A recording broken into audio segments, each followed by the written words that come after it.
قد كفاني علم ربي من سؤالي واختياري.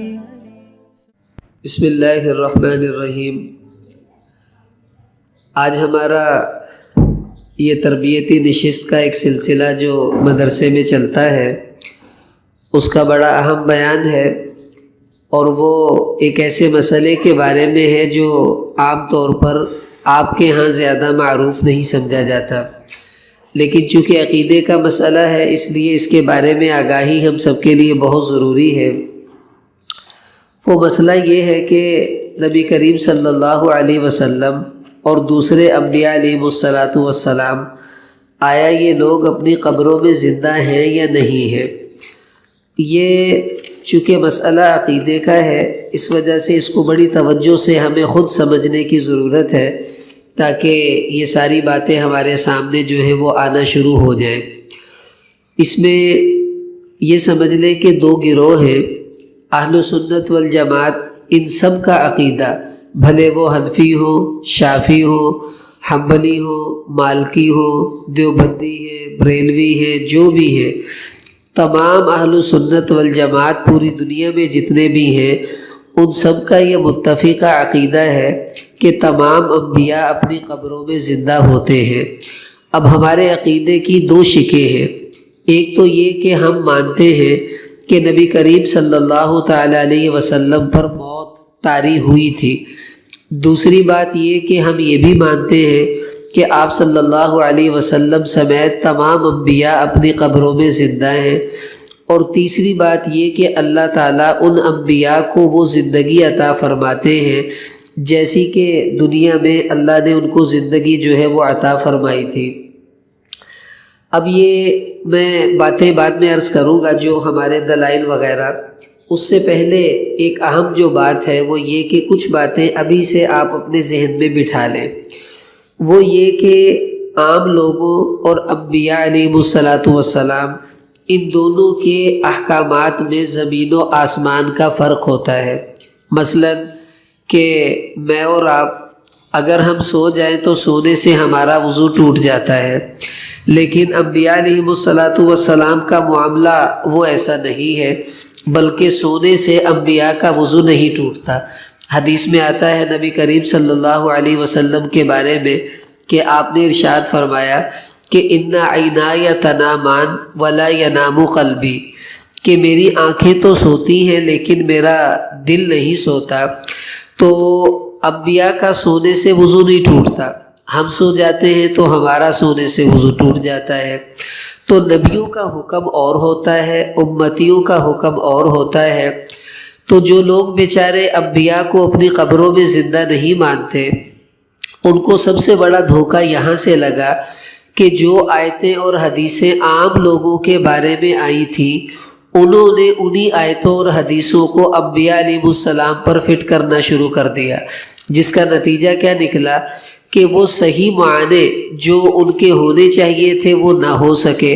اور وہ بیچارے رستے سے ایسے پھسلے کہ آج ان کا عقیدہ کیا ہے، جیسے عام لوگ اپنی قبروں میں مردہ ہیں ایسے ہی تمام انبیاء بھی اپنی قبروں میں مردہ ہیں. اور نبی کریم صلی اللہ علیہ وسلم اپنے روضہ مبارک میں زندہ نہیں ہیں، بلکہ وہ وہاں پر عام مردوں کی طرح ہیں، جیسے لوگ مردے ہیں ایسے وہ بھی مرے ہوئے ہیں. تو یہ ان کا یعنی اتنا عجیب عقیدہ ہے جو انہوں نے بیچاروں نے استدلال کی غلطی کی وجہ سے گھڑ لیا. تو یہ بات میں نے عرض کی پہلی جو سمجھنا ضروری ہے کہ نبیوں کا حکم اور ہوتا ہے، امتیوں کا حکم اور ہوتا ہے. دوسری بات یہ سمجھ لیں کہ جو انبیاء علیہ السلام ہیں یہ تمام امت میں سب سے زیادہ فضیلت والے، عزت والے اور مقام والے سمجھے جاتے ہیں. تو جس طرح نبی اعلیٰ درجے کے ہیں، اسی طرح انبیاء علیہ الصلاۃ والسلام کا جو درجہ ہے وہ عام لوگوں سے زیادہ ہے. اب اللہ تعالیٰ نے جیسے قرآن میں فرمایا شہیدوں کے بارے میں کہ بل احیاء ولکن لا تشعرون، کہ شہید جو ہیں وہ اپنی قبروں میں زندہ ہوتے ہیں. تو شہید ایک عام درجے کا امتی ہوتا ہے. جب عام درجے کی امتی کا اتنا بڑا مقام ہے کہ اللہ کہہ رہے ہیں کہ وہ زندہ ہے، تو نبیوں کا درجہ تو ان سے بہت زیادہ بڑا ہوا ہوتا ہے، تو انبیاء علیہ السلام ان سے بھی زیادہ درجے میں بڑے ہونے کی وجہ سے زیادہ مستحق ہے اس بات کے کہ ان کے لیے حیات کو قبر میں ہمیں ماننا چاہیے۔ تیسری بات جو سمجھنا ضروری ہے وہ یہ کہ روح کا جسم سے الگ ہو جانا یہ اور بات ہے، اور روح جسم سے الگ ہونے کے باوجود جسم سے اس کا تعلق رہے یہ اور بات ہے۔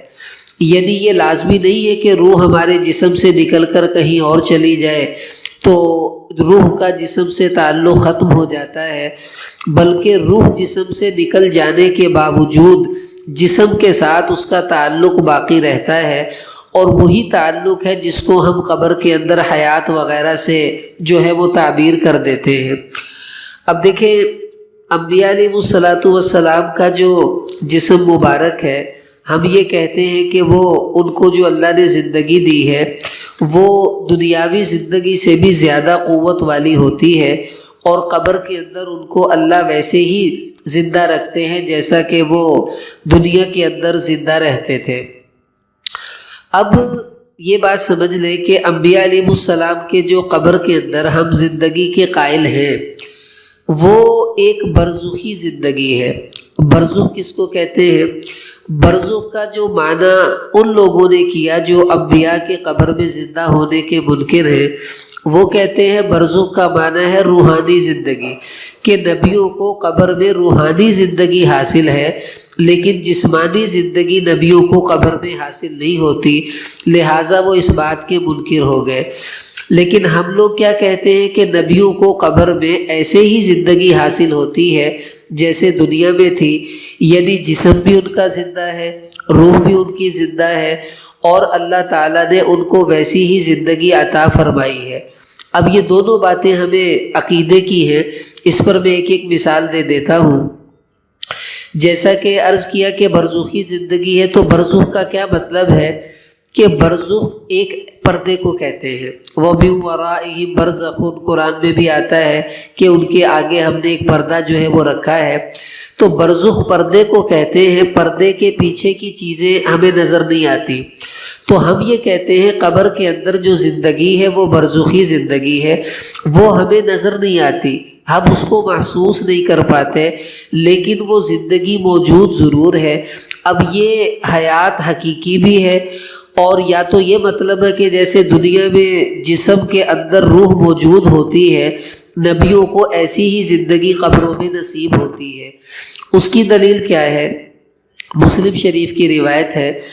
نبی کریم صلی اللہ علیہ وسلم نے فرمایا کہ جب میں معراج پر جا رہا تھا تو مجھے مسجد اقصیٰ کی طرف لے جا رہے تھے فرشتے، تو وہاں پر میں نے کیا دیکھا کہ رأیت موسیٰ فی قبرہ یصلی، کہ میں نے دیکھا موسیٰ علیہ السلام اپنی قبر کے اندر نماز پڑھ رہے تھے کھڑے ہو کر۔ اب کھڑے ہونا پھر نماز پڑھنا، ظاہر ہے اس میں جسم بھی ہونا چاہیے، روح بھی ہونی چاہیے۔ اب آپ نماز پڑھتی ہیں تو آپ کا جسم بھی ہے، اور جو مر جاتی ہے اس کے جسم سے روح نکل جاتی ہے، وہ نماز نہیں پڑھ سکتی۔ تو نماز جو پڑھنے والی عورتیں ہیں ان کا جسم بھی ہوتا ہے، جسم کے اندر روح بھی ہوتی ہے، تو پتہ چلا کہ انبیاء کو قبر میں یا تو ایسی زندگی حاصل ہے جیسی دنیا میں تھی، یعنی جسم اور روح دونوں ان کی زندہ ہوتی ہے، اور دونوں ہی اپنے روح جسم کے اندر موجود ہوتی ہے، تو یوں نبی نماز پڑھتے ہیں۔ یا اس کا دوسرا معنی یہ بھی ہو سکتا ہے کہ انبیاء جو ہیں ان کے قبر کے اندر جسم تو وہی موجود ہے جو اللہ تعالیٰ نے ان کو دنیا میں عطا فرمایا ہوتا ہے، لیکن ان کی روح جو ہے اس کا تعلق جو ہے وہ قائم ہو جاتا ہے، یعنی روح ان کے جسم میں تو نہیں آتی، لیکن روح ان کی جنت کے اندر علیین کے اندر ہوتی ہے،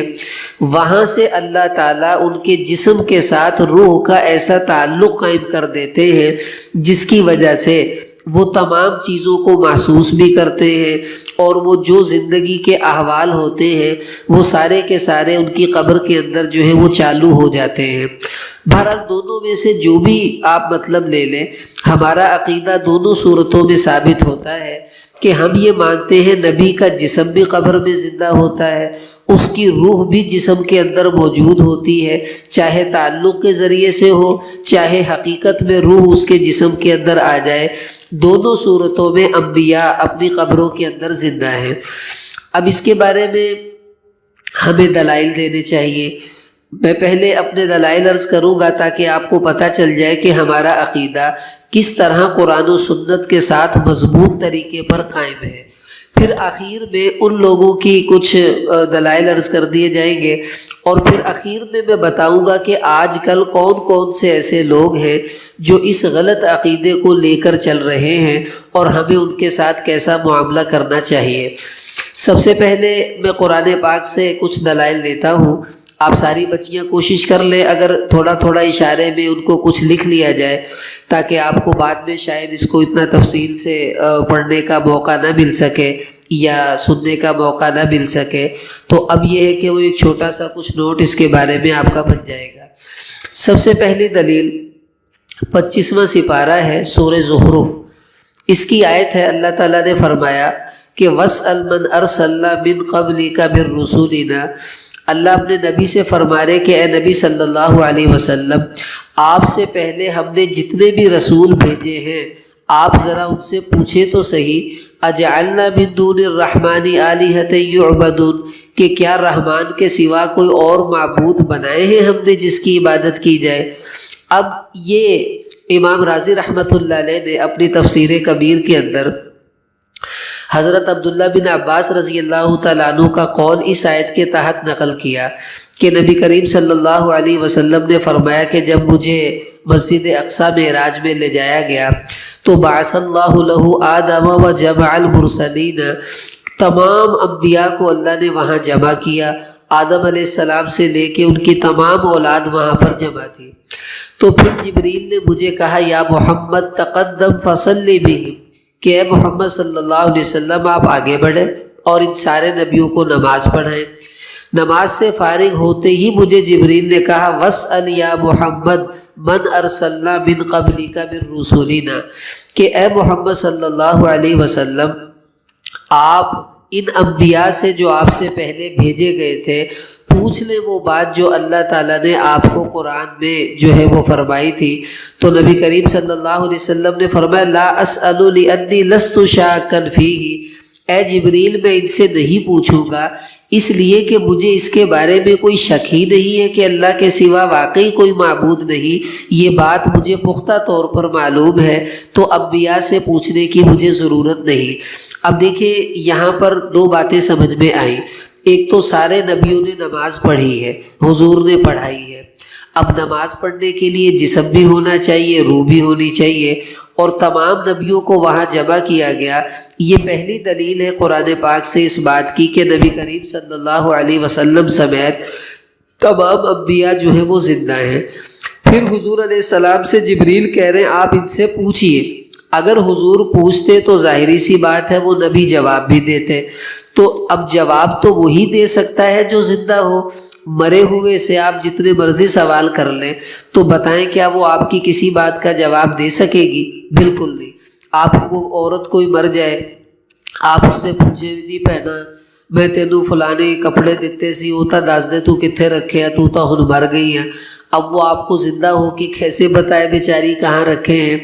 تو اس سے پتہ چلا کہ انبیاء سے سوال کرنا اور ان کا جواب دینے کا امکان ہونا یہ دلیل ہے اس بات کی کہ تمام انبیاء زندہ ہیں، ان کا جسم ان کی روح دونوں کے سمیت وہ اللہ نے ان کو زندگی عطا فرمائی ہے۔ دوسری آیت جو ہے سورہ الف لام میم سجدہ ہے 21ویں سپارے میں، اللہ نے فرمایا وَلَقَدْ آتَيْنَا مُوسَى الْكِتَابَ فَلَا تَكُنْ فِي مِرْيَةٍ مِّن لِقَائِهِ، کہ ہم نے موسیٰ علیہ السلام کو کتاب دی تو اے نبی صلی اللہ علیہ وسلم آپ ان کی ملاقات کے بارے میں بالکل بھی شک مت کیجیے۔ اب یہ جو ہے کہ آپ ان کی ملاقات کا شک مت کیجیے، تو کیا ملاقات ہے، کس کی ملاقات؟ تو اس کے بارے میں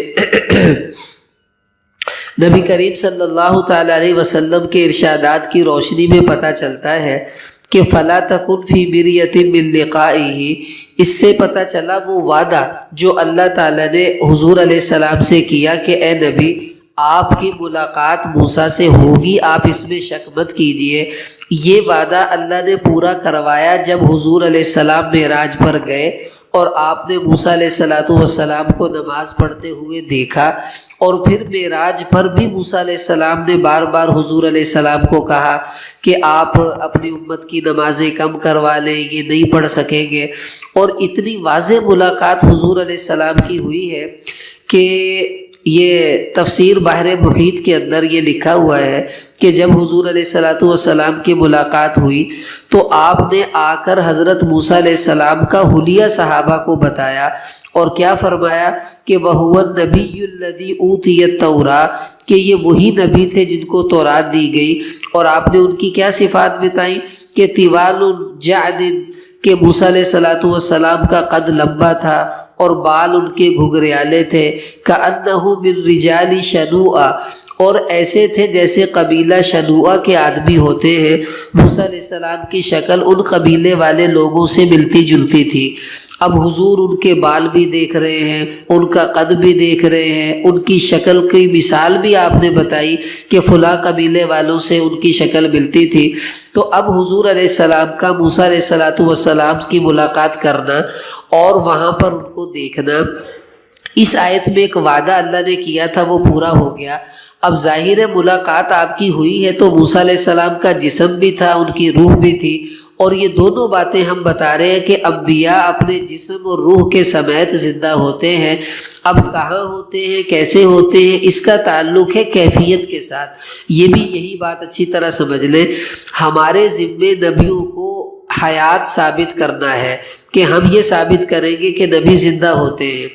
اب کیسے زندہ ہوتے ہیں، اس کی کیفیت کیا ہے، کہاں ہوتے ہیں، یہ تو ہماری ذمہ داری نہیں ہے کہ ہم اس کا خیال رکھیں وہ کہاں ہیں، کیسے ہیں۔ بس جو ہمارا عقیدہ ہے ہم وہی ثابت کرنا ضروری سمجھیں گے کہ انبیاء اپنی قبروں میں زندہ ہوتے ہیں اور اللہ تعالیٰ ان کو ویسے ہی رزق دیتے ہیں جیسا کہ شہداء کو دیا جاتا ہے، یہ ہم ثابت کر رہے ہیں۔ تیسری دلیل سورہ بقرہ کی ہے، دوسرے سپارے کے اندر آیت اللہ نے فرمایا کہ وَلَا تَقُولُوا لِمَن يُقْتَلُ فِي سَبِيلِ اللَّهِ أَمْوَاتٌ بَلْ أَحْيَاءٌ وَلَكِن لَا تَشْعُرُونَ، کہ اے لوگوں جو اللہ کے راستے میں قتل کر دیے جاتے ہیں، شہید ہو جاتے ہیں، تم لوگ ان کو مردہ نہ کہو، بل احیاء، بلکہ وہ تو زندہ ہیں۔ اب دیکھو یہ عام امتی جو شہید ہوگا اللہ تعالیٰ اس کے بارے میں کہہ رہے ہیں، اور ان کو سورہ آل عمران کے اندر چوتھے سپارے میں اللہ نے فرمایا کہ بل احیاء عند ربہم یرزقون، کہ یہ شہید اپنے رب کے ہاں زندہ بھی ہیں اور ان کو رزق دیا جاتا ہے، اور فرحین بما آتاہم اللہ من فضلہ، اور جو اللہ نے ان کو عطا کیا ہے یہ اس پر بڑے خوش رہتے ہیں۔ تو اب یہ عام امتی کو اللہ کہہ رہے ہیں وہ زندہ ہے، بل احیاء، زندہ ہیں وہ، لیکن تمہیں پتہ نہیں ہے کہ وہ کس طرح سے زندہ ہیں۔ آپ کسی شہید کی قبر کھودیں، اندر دیکھیں گے وہ آپ کو لیٹا ہوا ملے گا، آپ اس کی کان کے اپنے اس کی ناک کے قریب کان کریں گے تو سانس لیتا ہوا بھی محسوس نہیں ہوگا، آپ اس سے بات کریں گے وہ آپ کو جواب بھی نہیں دے گا، آپ کہیں گی یہ کیا بات ہوئی، آپ تو کہتے تھے شہید زندہ ہے۔ تو اللہ اس کا جواب دے رہے وَلَٰكِن لَا تَشْعُرُونَ، کہ زندہ تو ہے لیکن اس کی زندگی برزخی ہے، پردے کے اندر ہے، اور وہ پردہ تمہاری ان آنکھوں کے سامنے ہے، اس لیے تم اس کی زندگی کو دیکھ نہیں سکتے۔ تو اللہ تعالیٰ نے یہ بتا دیا۔ علامہ ابن حجر رحمۃ اللہ علیہ نے اس آیت کے تحت یہ بات لکھی ہے کہ جب یہ بات ثابت ہو گئی کہ ایک عام شہید کو اللہ نے زندگی عطا فرمائی ہے نص قرآن کے ذریعے سے، والانبیاء افضل من الشہداء، تو فرماتے ہیں انبیاء تو شہداء سے زیادہ فضیلت رکھنے والے ہیں۔ جب عام شہید کو اللہ کہہ رہے ہیں وہ زندہ ہوتے ہیں تو پھر نبی تو بطریق اولا اپنی قبر میں زندہ ہوں گے۔ اس وجہ سے انبیاء کی جو ہے وہ حیات وہ اس آیت سے بھی ثابت ہو رہی ہے۔ اب دیکھیں آپ کہیں گی کہ جی وہ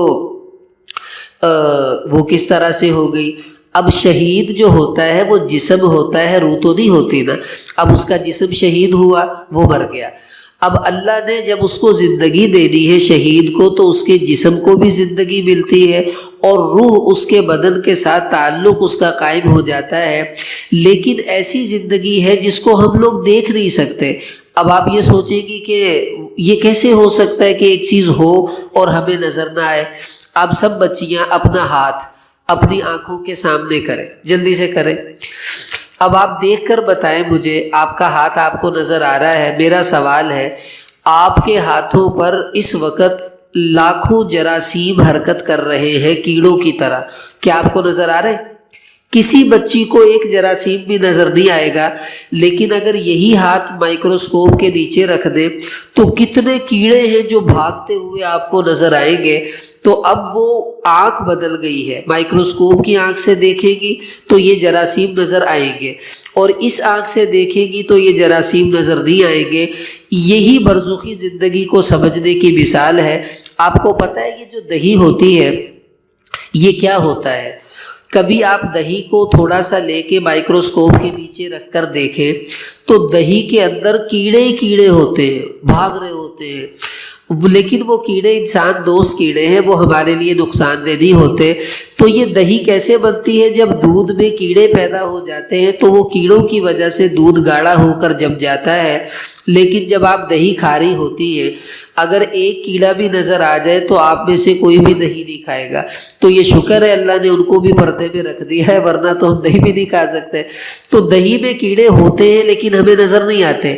ایسے ہی شہداء اور انبیاء قبروں میں زندہ تو ہوتے ہیں لیکن ان کی زندگی کو ہم اپنی ان آنکھوں سے نہیں دیکھ سکتے، اس کے لیے اور آنکھ چاہیے جس کو برزخی آنکھ کہتے ہیں، وہ فی الحال ہم میں سے کسی کے پاس نہیں۔ جب ہم مر کے قبروں میں چلے جائیں گے تب ہمیں اس کا احساس ہوگا کہ واقعی جو ہے وہ برزخی زندگی کیا ہوا کرتی ہے۔ پھر اگلی آیت قرآن پاک کی، یہ سورہ سبا ہے، 22واں سپارہ ہے۔ اللہ پاک نے حضرت سلیمان علیہ السلام کی موت کا ذکر کیا اور فرمایا فَلَمَّا قَضَيْنَا عَلَيْهِ الْمَوْتِ مَا دَلَّهُمْ عَلَى مَوْتِهِ إِلَّا دَابَّةُ الْأَرْضِ تَأْكُلُ مِنْ سَأَتَهُ کہ سلیمان علیہ السلام ٹیک لگا کر عصا کے ساتھ کھڑے ہو گئے تھے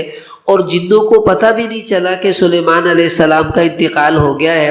تو وہ اس سہارے کے ساتھ ان کا جسم کھڑا رہا۔ تو جو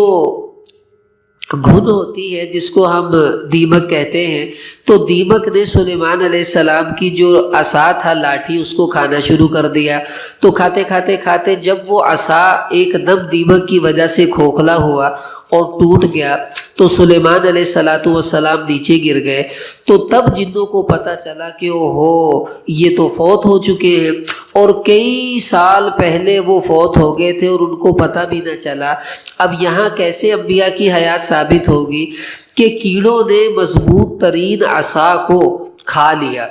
لیکن جسم کا کھانا تو بہت زیادہ آسان تھا، لیکن کسی کیڑے نے سلیمان علیہ السلام کے جسم کو نہیں کھایا، کیونکہ اللہ نے یہ وعدہ کر رکھا ہے کہ شہید جو ہے اس کا جسم بھی باقی رکھوں گا۔ ایسے ہی انبیاء جو ہیں ان کا جسم بھی اپنی قبروں میں زندہ ہوتا ہے اور باقی رہتا ہے۔ مرنے کے بعد بھی نبی اپنے جسم کے اعتبار سے زندہ ہی ہوتا ہے، اگرچہ روح اس کے بدن سے نکل چکی ہوتی ہے، وہ بھی اللہ تعالیٰ بعد میں اس کا تعلق قائم کر دیتے ہیں۔ یہ جب میں احادیث عرض کروں گا وہاں پر یہ بات سمجھ میں آئے گی کہ کیسے روح اور جسم کا تعلق آپس میں قائم رہتا ہے۔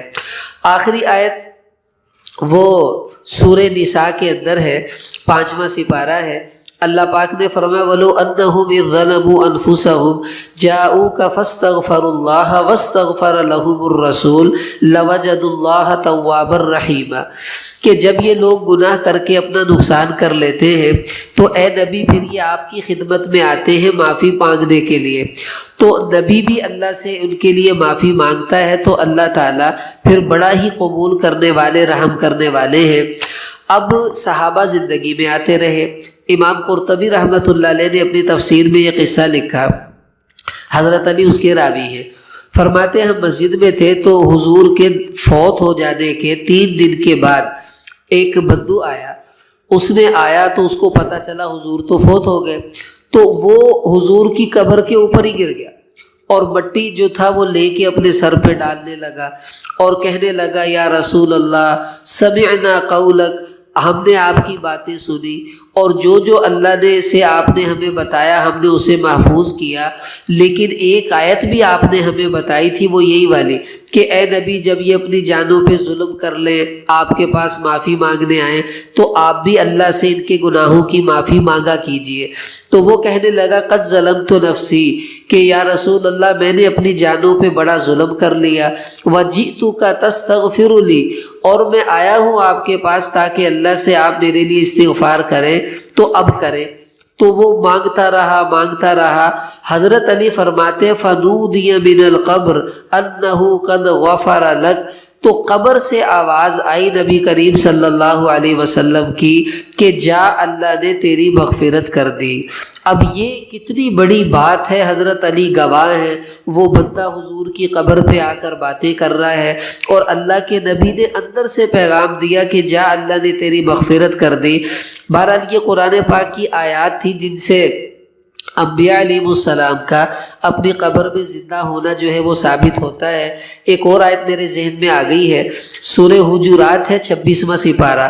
اللہ تعالیٰ نے اس کے اندر ارشاد فرمایا کہ یا ایھا الذین آمنوا لا ترفعوا اصواتکم فوق صوت النبی، کہ اے ایمان والو تم اپنی آوازوں کو میرے نبی کی آواز سے بلند مت کرنا۔ اب یہ جو حکم تھا حضور علیہ السلام کی زندگی میں تو تھا ہی تھا، نبی کریم صلی اللہ علیہ وسلم کے دنیا سے جانے کے بعد بھی صحابہ نے اس حکم کو ویسے ہی سمجھا جیسا کہ آپ صلی اللہ علیہ وسلم کی زندگی میں سمجھا، یعنی انہوں نے یہ دیکھا کہ حضور علیہ السلام جب زندہ تھے تو تب بھی یہی حکم تھا کہ اللہ تعالیٰ نے آپ صلی اللہ علیہ وسلم کے سامنے ہمیں اونچا بولنے سے جو تھا وہ منع کیا ہوا تھا، اور جب حضور علیہ السلام اب دنیا میں نہیں ہے، اپنی قبر مبارک میں تشریف لے جا چکے ہیں، تو اب بھی وہ اس حکم کو ویسے ہی سمجھ رہے ہیں کہ اب بھی آپ صلی اللہ علیہ وسلم کے سامنے اونچا بولنا ویسا ہی برا اور ویسا ہی غلط ہوگا جیسے آپ کی زندگی میں تھا۔ اس کی میں مثالیں آپ کے سامنے عرض کرتا ہوں کہ جس سے ثابت ہوگا صحابہ بھی حضور علیہ السلام کو اپنی قبر مبارک میں زندہ سمجھتے تھے اس آیت کی وجہ سے۔ حضرت ابوبکر صدیق رضی اللہ تعالیٰ عنہ، انہوں نے یہ اصل میں کتاب ہے شفاء السقام، یہ اس کے اندر یہ واقعات ہیں 2-3 میں آپ کے سامنے جو ابھی بتاؤں گا۔ ابوبکر صدیق رضی اللہ عنہ فرماتے ہیں کہ لوگوں اپنی آواز حضور علیہ السلام کی آواز سے بلند نہ کرو، اس لیے کہ جس طرح حضور کی زندگی میں بولنے سے تمہاری نیکیاں ضائع ہوتی، حضور کے جانے کے بعد بھی یہاں اونچا بولو گے تو تمہاری نیکیاں ضائع ہو جائیں گی، کیونکہ حضور اب بھی اپنی قبر میں زندہ ہیں۔ حضرت عائشہ رضی اللہ تعالیٰ عنہ انہوں نے یہ آیت ایک دفعہ پڑھی تو حضرت عائشہ کے گھر میں چونکہ اللہ کے محبوب کی قبر بنی تھی تو پڑوس میں کسی نے کیل ٹھوکی، تو جب کیل لگائی تو اس کا شور ہوا، تو حضرت عائشہ نے یہ آیت پڑھ کر اس کو روکا کہ تمہارے شور کی وجہ سے نبی کریم صلی اللہ علیہ وسلم کو تکلیف ہو رہی ہوگی، اپنا شور بند کرو، کہ جیسے حضور زندہ تھے دنیا کے اندر تو آپ کو شور سے تکلیف تھی، اب آپ اگر قبر میں ہیں تو اب بھی زندہ ہیں، تمہارا شور حضور کو پریشان کر رہا ہے، لہٰذا تم شور مت کرو۔ حضرت علی رضی اللہ تعالیٰ عنہ نے اپنے گھر کا دروازہ بنوانا تھا اور ان کا گھر بھی حضور علیہ السلام کی قبر مبارک کے قریب ہی تھا، تو علی رضی اللہ تعالیٰ عنہ نے لکڑی کا جو کام کروانا تھا بڑھئی سے کہا کہ تم یہ دروازہ باہر مدینہ سے دور جا کر بنانا، میرے گھر کے پاس نہیں بنانا، بنا کے لاؤ یہاں فٹ کر دو، اگر یہاں تم کرو گے تو ٹھک ٹھک ہوگی، شور ہوگا، اور اس کی وجہ سے حضور پاک صلی اللہ علیہ وسلم کو تکلیف ہوگی۔ اب دیکھو صحابہ، حضرت عمر رضی اللہ عنہ نے دیکھا ایک آدمی اونچی آواز میں مسجد نبوی میں بول رہا تھا حضور کے روضے کے پاس، تو انہوں نے فرمایا لقد آذیت رسول اللہ، او نادان تو نے اللہ کے نبی کو فی قبری ہی، ان کی قبر میں اونچا بولنے کی وجہ سے تکلیف دی ہے، تجھے ایسا نہیں کرنا چاہیے تھا۔ اب دیکھو عمر رضی اللہ تعالیٰ عنہ بھی یہی بات سمجھ رہے ہیں کہ نبی کریم صلی اللہ علیہ وسلم اپنی قبر مبارک میں زندہ ہیں، سن بھی رہے ہیں، جس کی وجہ سے شور کی آپ علیہ السلام کو تکلیف ہوتی ہے۔ اب میں احادیث عرض کرنے لگا ہوں کہ جن میں نبی کریم صلی اللہ علیہ وسلم اور دوسرے انبیاء علیہ الصلاۃ والسلام کا قبر مبارک میں زندہ ہونا یہ جو ہے وہ ثابت ہوگا۔ پہلی حدیث وہ بڑی واضح روایت ہے کہ جس میں حضور علیہ السلام نے سارے انبیاء کے بارے میں اس عقیدے کو بڑی تفصیل سے کھول کر بیان کیا۔ یہ حدیث جو ہے مجمع الزوائد، یہ حدیث کی کتاب ہے، اس میں بھی ہے، جامع الصغیر اس میں بھی ہے، اور بھی کئی کتابوں کے اندر اس کو نقل کیا گیا۔ حدیث راوی انس رضی اللہ عنہ ہے، آپ علیہ السلام نے فرمایا الانبیاء احیاء فی قبورہم یصلون، کہ نبی اپنی قبروں میں زندہ ہوتے ہیں، نماز پڑھتے ہیں۔ اب دیکھو یہ کتنی واضح بات ہے، نبی ایک، قبروں میں دو، زندہ ہوتے ہیں تین، نماز پڑھتے ہیں چار۔ چار باتیں ایک ہی روایت سے ثابت ہوگی کہ انبیاء اپنی قبروں میں بالکل زندہ ہوتے ہیں۔ اس میں علامہ سیوطی رحمۃ اللہ علیہ نے، ان کی ایک بڑی مشہور کتاب ہے الحاوی، تو اس میں انہوں نے یہ ساری بات اس حدیث کے تحت فرمائی ہے کہ وہ فرماتے کہ حیات النبی صلی اللہ علیہ وسلم فی قبرہ ہوا وسائر الانبیاء معلومۃ عندنا علما قطعیا، کہ تمام انبیاء کی زندگی نبی کریم صلی اللہ علیہ وسلم سمیت اپنی قبروں میں آپ ان کا زندہ ہونا یہ قطعی طور پر ہمارے نزدیک ثابت اور معلوم ہے، اور ہم تمام انبیاء کو قبروں میں زندہ مانتے ہیں۔ اور یہ وہ کہتے ہیں وتواترت بہ الاخبار، اور تمام دلائل تواتر کے ذریعے ہم تک پہنچ چکے ہیں، یعنی تواتر کا تو انکار بھی نہیں کیا جا سکتا، اس وجہ سے انبیاء کا اپنی قبر میں زندہ ہونے کا عقیدہ اس کا بھی انکار نہیں ہو سکتا۔ دوسری حدیث وہ مشکوٰۃ شریف کے اندر ہے، اور راوی ہے ابو ہریرہ رضی اللہ تعالیٰ عنہ۔ یہ اسپیکر کو تھوڑا تار لگا دیں اگر یہ اس تار کے بغیر ہے، تاکہ اس کی چارجنگ کا مسئلہ نہ ہو۔ حضور صلی اللہ علیہ وسلم نے ارشاد فرمایا کہ من صلی علیہ عند قبری سمعتہ، کہ جو آدمی بھی میرے پاس میری قبر پر آ کر درود پڑھتا ہے تو میں اس کے درود کو خود سنتا ہوں۔ ومن صلی علیہ نائیا ابلغتہ، اور جو دور سے مجھ پر درود پڑھتا ہے تو اس کا درود مجھ تک پہنچا دیا جاتا ہے۔ یعنی جو قبر پر آ کر پڑھے گا وہ تو میں خود سنوں گا، اور جو دور سے پڑھے گا وہ فرشتے مجھ تک پہنچا دیں گے، اور ظاہری سی بات ہے جب فرشتے پہنچائیں گے تو حضور سنیں گے تو صحیح نا اس کے درود کو۔ اب اس حدیث سے کیا ثابت ہوا کہ حضور علیہ السلام قبر مبارک میں زندہ ہے، تبھی تو وہاں پر پڑا ہوا درود آپ کو سن جاتا ہے۔ اگر آپ زندہ نہ ہوتے تو وہاں پر آ کر پڑھا جانے والا درود یہ آپ کیسے سن سکتے تھے؟ اب یہ بالکل واضح حدیث ہے جس سے پتہ چلا کہ حضور علیہ السلام قبر مبارک میں زندہ بھی ہیں، اور وہاں پر آ کر جو درود سلام پڑھتا ہے آپ خود اس کے درود و سلام کو سنتے ہیں۔ تیسری حدیث یہ سنن کبریٰ بہقی میں بھی ہے، ابو داؤد شریف میں بھی ہے، اور مستدرک حاکم میں بھی ہے، مختلف کتابوں کے اندر یہ حدیث موجود ہے کہ نبی کریم صلی اللہ علیہ وسلم نے فرمایا کہ جمعے والے دن تم کثرت سے مجھ پر درود پڑھا کرو، اور فرمایا جب تم درود پڑھو گے تو تمہارا درود مجھ تک پہنچایا جائے گا۔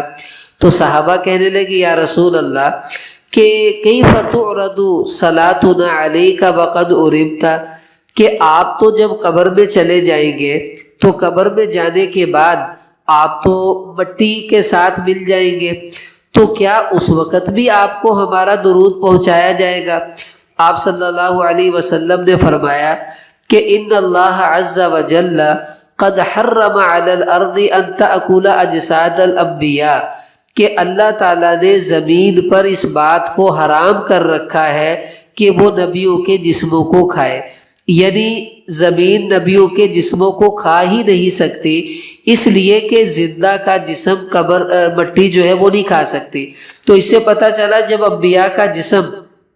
قبر کی مٹی نہیں کھا سکتی تو انبیاء علیہ الصلاۃ والسلام اپنی قبر مبارک میں زندہ ہوئے۔ اگلی حدیث مسند احمد کی روایت ہے، ابن مسعود رضی اللہ عنہ اس کے راوی ہیں کہ حضور علیہ السلام نے فرمایا ان للہ ملائکۃ سیاحین فی الارض، کہ اللہ تعالیٰ کے کچھ فرشتے ہیں جو زمین میں گھومتے پھرتے رہتے ہیں، اور یبلغونی عن امتی السلام، اور جو میرا امتی مجھ پر سلام پڑھتا ہے وہ سلام مجھ تک پہنچا دیتے ہیں۔ اب ظاہر ہے جب یہ فرشتے حضور علیہ السلام کے پاس آ کر سلام پہنچائیں گے تو آپ وہ سلام سنیں گے، اور سنیں گے تب جب آپ زندہ ہوں گے، تو اس سے آپ صلی اللہ علیہ وسلم کا زندہ ہونا یہ ثابت ہوتا ہے۔ اگلی حدیث ابن ماجہ کی روایت ہے، آپ صلی اللہ علیہ وسلم نے فرمایا کہ صحابہ سے کہا کہ مجھ پر سلام پڑھا کرو، درود پڑھا کرو، تو صحابہ کہنے لگے وبعد الموت کہ یا رسول اللہ جب آپ دنیا سے چلے جائیں گے تو کیا اس وقت بھی ہمارا پڑھا ہوا درود آپ تک پہنچایا جائے گا؟ آپ صلی اللہ علیہ وسلم نے فرمایا کہ ہاں، اللہ نے زمین پر حرام کر دیا کہ نبیوں کا جسم کھائے، اور آخری بات جو فرمائی وہ اس روایت میں زیادہ ہے، وہ یہ کہ فنبی اللہ حی یرزق، فرمایا کہ جو اللہ کے نبی ہیں وہ زندہ ہوتے ہیں اور اللہ تعالیٰ ان کو رزق بھی دیتے ہیں، اور قبر میں ان کو رزق دیا جاتا ہے۔ تو انبیاء علیہ الصلوۃ والسلام کا رزق پہنچانا اور ان کا قبر میں زندہ ہونا، اب یہ کتنا واضح ارشاد ہے جو نبی کریم صلی اللہ علیہ وسلم کے ارشادات سے ہمیں جو ہے وہ پتہ چلتا ہے۔ اب آپ دیکھ لیں کہ اللہ کے نبی نے نبیوں کی امامت بھی کروائی، پھر آپ کی ملاقات بھی انبیاء علیہ السلام سے ہوئی، اور آپ نے موسیٰ علیہ الصلوۃ والسلام کو قبر میں نماز پڑھتے ہوئے بھی دیکھا، یہ مسلم شریف کی روایت ہے، وَهُوَ قَائِمٌ يُصَلِّي فِي قَبْرِهِ۔ تو اب یہ ساری چیزیں کیا ثابت کرتی ہیں کہ انبیاء علیہ الصلوۃ والسلام اپنی قبر مبارک کے اندر جو ہے وہ زندہ اور جاوید ہیں، اور اللہ نے ان کو دنیا جیسی زندگی عطا فرمائی ہوتی ہے۔ اب دیکھیں چاروں فقہ، مالکی ہو، حنفی ہو، شافعی ہو، تمام ائمہ کرام اور بڑے بڑے تمام مفسرین محدثین، سب کا اس بات پر اتفاق ہے کہ تمام انبیاء اپنی قبر مبارک کے اندر زندہ ہوتے ہیں اور اللہ نے ان کو دنیا جیسی زندگی عطا فرمائی ہوتی ہے۔ اب دیکھیں یہ فتاوی عالمگیری، اس کے اندر بھی یہ مسئلہ لکھا ہے، اور اس زمانے کے بڑے بڑے 500 علماء نے مل کر فتاوی عالمگیری کو جمع کیا ہے، اور 500 کے 500 علماء اس بات پر متفق ہیں، تو اس سے پتہ چلا کہ اس پر اجماع بھی ہے۔ اب علامہ سخاوی رحمۃ اللہ علیہ نے لکھا اس کے بارے میں کہ نحن نؤمن و نصدق، کہ ہم اس پر ایمان بھی لاتے ہیں اور تصدیق بھی کرتے ہیں، کیا کہ بِأَنَّهُ صلی اللہ علیہ وسلم حی یرزق فی قبرہ، کہ نبی کریم صلی اللہ علیہ وسلم زندہ ہیں اپنی قبر میں اور آپ کو رزق دیا جاتا ہے،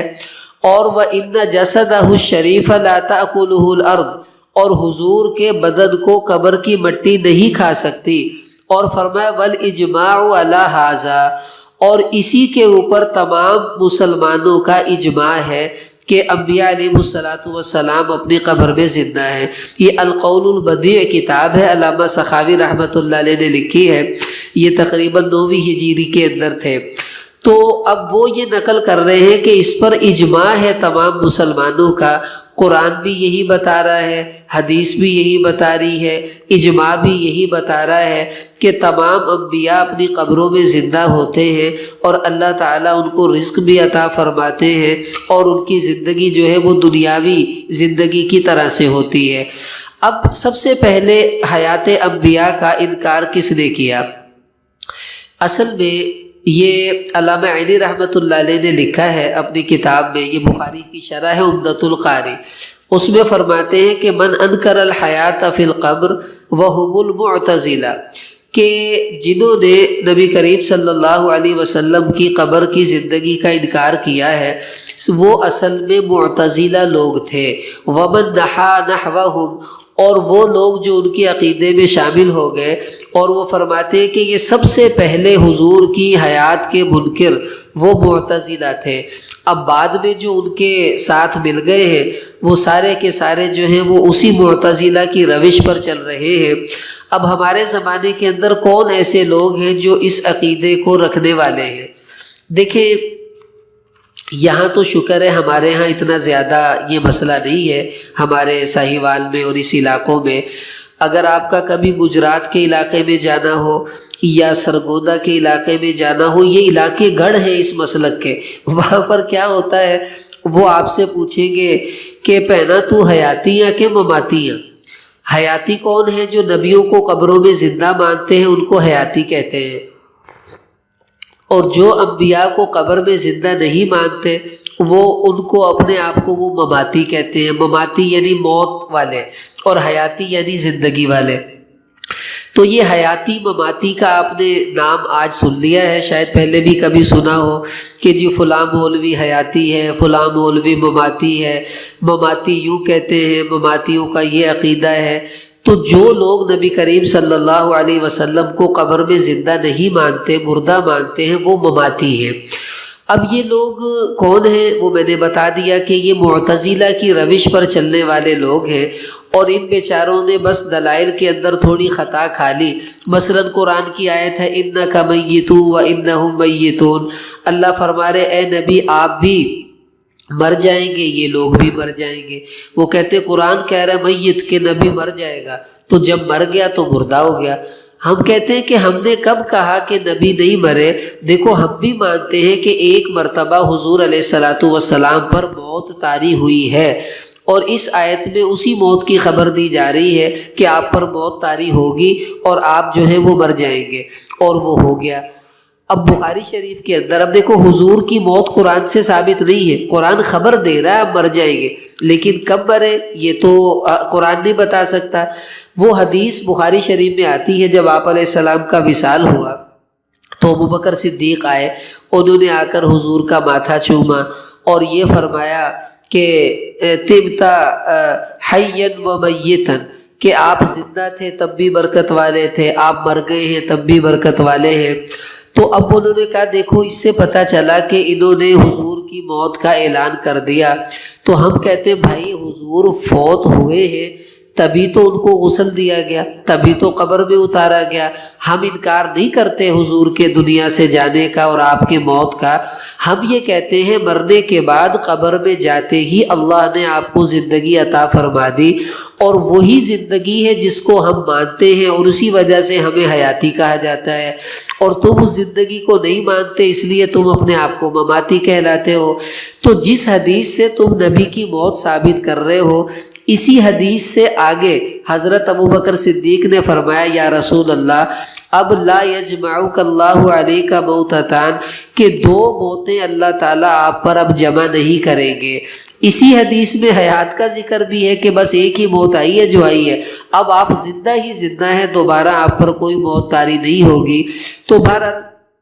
اس میں کوئی جان نہیں۔ پھر وہ کہتے ہیں دیکھو قرآن میں ہے انک لا تسمع الموتى، اے نبی تو مردوں کو نہیں سنا سکتا، تو لہٰذا جب نبی مردہ ہیں تو وہ تمہارا درود کیسے سن لیتے ہیں؟ ہم کہتے ہیں یہاں تو یہ کہا جا رہا ہے نبی تو سنا نہیں سکتا، تو یہ عام لوگوں کے بارے میں آیت اتری ہے، انبیاء کا تو اس آیت سے کوئی تعلق ہی نہیں ہے۔ یہ میں نے شروع میں بتایا جو عام لوگوں کے بارے میں باتیں ہیں، عام مردوں کی باتیں، وہ نبیوں پر فٹ نہیں ہم کر سکتے، ان کا حکم اور ہے، نبیوں کا حکم اور ہے۔ اب جب حضور خود کہہ رہے ہیں سمعتہ،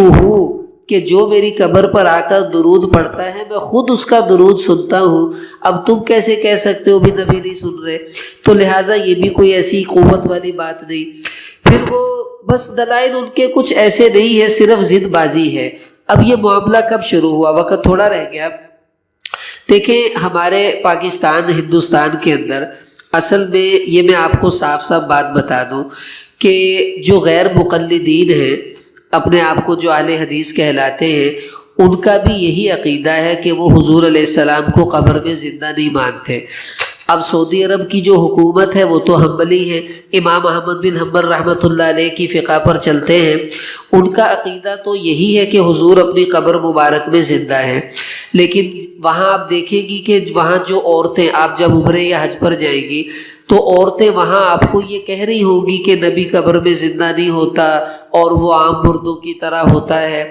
یہ اصل میں وہاں پر کچھ لوگ اپنے آپ کو سلفی کہلواتے ہیں، ہے وہ غیر مقلد، نام بدلا ہوا ہے سلفیوں کا، تو ان کا چونکہ عقیدہ یہی ہے تو وہ حکومت سے چوری چھپے یہ باتیں لوگوں کو بتاتے رہتے ہیں تاکہ جو پاکستان ہندوستان سے گئے ہوئے لوگ ہیں وہ اس گندے عقیدے کو اپنے ذہن میں لے کر یہاں آ کر وہی فساد پھیلائیں جو ان لوگوں نے یہاں پر بھی پھیلایا ہوا ہے۔ خیر ان سے تو ہمیں اتنا کوئی دکھ نہیں تھا،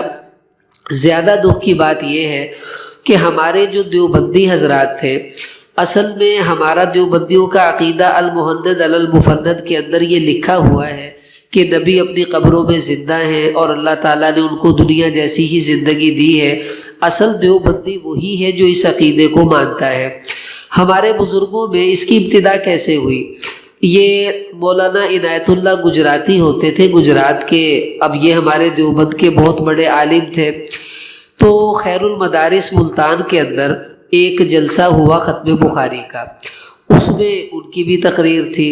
تو ان کا یہ نظریہ تھوڑا تھوڑا دلائل کی حد تک تھا کہ نبی قبروں میں زندہ نہیں ہوتے۔ انہوں نے وہاں آ کر تقریر کی اس کے بارے میں اور بتایا مجمع کو دلائل کے ساتھ کہ نبی قبروں میں زندہ نہیں ہوتے۔ ان کے بعد تقریر تھی مولانا محمد علی جلندری رحمۃ اللہ علیہ کی، تو انہوں نے اپنی تقریر میں ان کا جواب دے دیا کہ نہیں ہمارا عقیدہ یہ نہیں ہے، یہ غلط عقیدہ ہے، صحیح عقیدہ یہ ہے۔ تو وہ جواب دینے سے گویا کہ آپس میں ٹکراؤ کی شکل بن گئی، ایک فضا عجیب سی بن گئی، یہ معاملہ بہت آگے تک چلا گیا۔ پھر جو چھوٹے چھوٹے ساتھ ہوتے ہیں انہوں نے کہا حضرت آپ کی بےزتی ہو گئی ہے، اب ہم پکا اس عقیدے کو کر کے دکھائیں گے، یہ ہے وہ ہے۔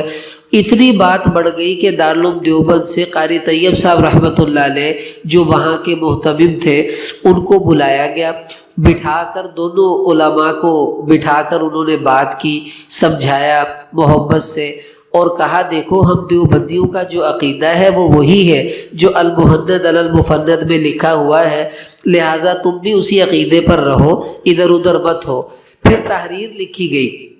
کہ ہمارا یہی عقیدہ ہے اور حضور کو ہم قبر میں زندہ مانتے ہیں۔ اس عقیدے پر مولانا عنایت اللہ گجراتی رحمۃ اللہ علیہ ان کے بھی سائن تھے، گویا کہ انہوں نے مان لیا کہ عقیدہ یہی دیوبندیوں کا ہے۔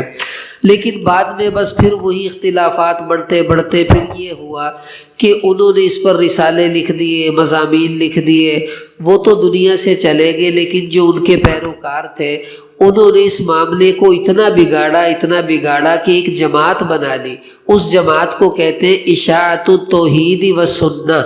یہ آپ جگہ جگہ دیکھیں گی اشاعت التوحید و سنہ۔